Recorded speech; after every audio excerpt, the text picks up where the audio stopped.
સદરહુ કેસમાં પેઢીનામા ઉપરથી સ્પષ્ટ થશે કે તે મુજબ એડિવેપ્પા કુટુંબના વડા હતા. તેઓ યમનવ્વાને પરણ્યા હતા. કથિત લગ્નમાંથી 2 દીકરાઓ અને 1 દીકરી નામે હનમ્મપ્પા, ભીમપ્પા અને ગુડ્ડુવ્વા જન્મ્યા હતા. હનમ્પાને 2 દીકરાઓ નામે એડિવેપ્પા અને યમનપ્પા હતા. પેરા કુટુંબના વડા એવા એડિવેપ્પા ઘણા એકરોની જમીન, ખેતીલાયક જમીન ધરાવતા હતા. તેઓ બિન વસિયતની અવસાન પામ્યા હતા.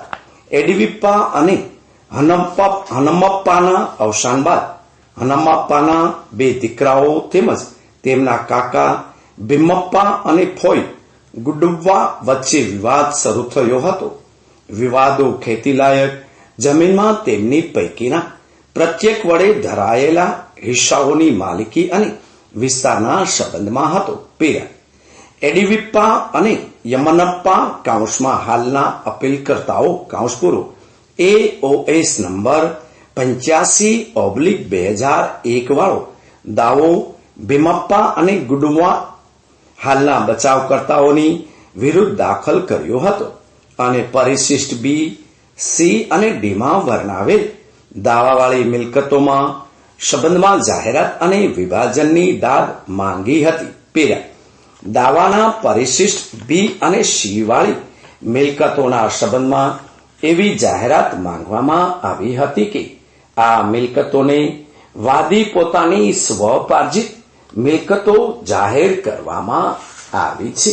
પેરા જ્યાં સુધી દાવાના પરિશિષ્ટ D માં નિર્દેશિત મિલકતોનો પ્રશ્ન છે ત્યાં સુધી એવું આક્ષેપ કરવામાં આવ્યો હતો કે આ મિલકતો વડીલોપાર્જિત હતી અને તેથી વાદીઓ કુટુંબના સભ્ય તરીકે તેમાં 4/9 હિસ્સો ધરાવે છે.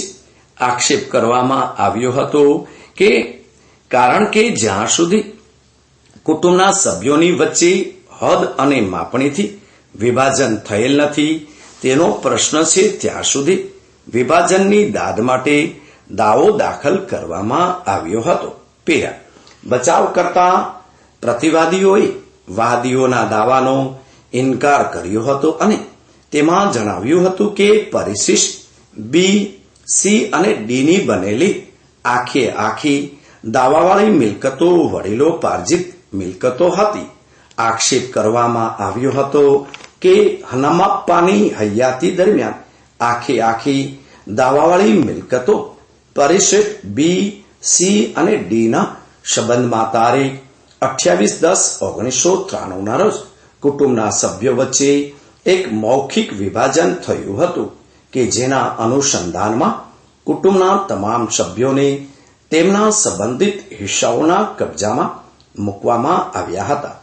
આક્ષેપ કરવામાં આવ્યો હતો કે તે વિભાજનનો કોઈ પણ સભ્ય તરફથી કોઈ વિરોધ વિના વાદીના પિતા કાઉન્સમાં હનમ્મપ્પા કાઉન્સપુરો સહિતના તમામ કુટુંબિક સભ્યો દ્વારા અમલ કરવામાં આવ્યો હતો.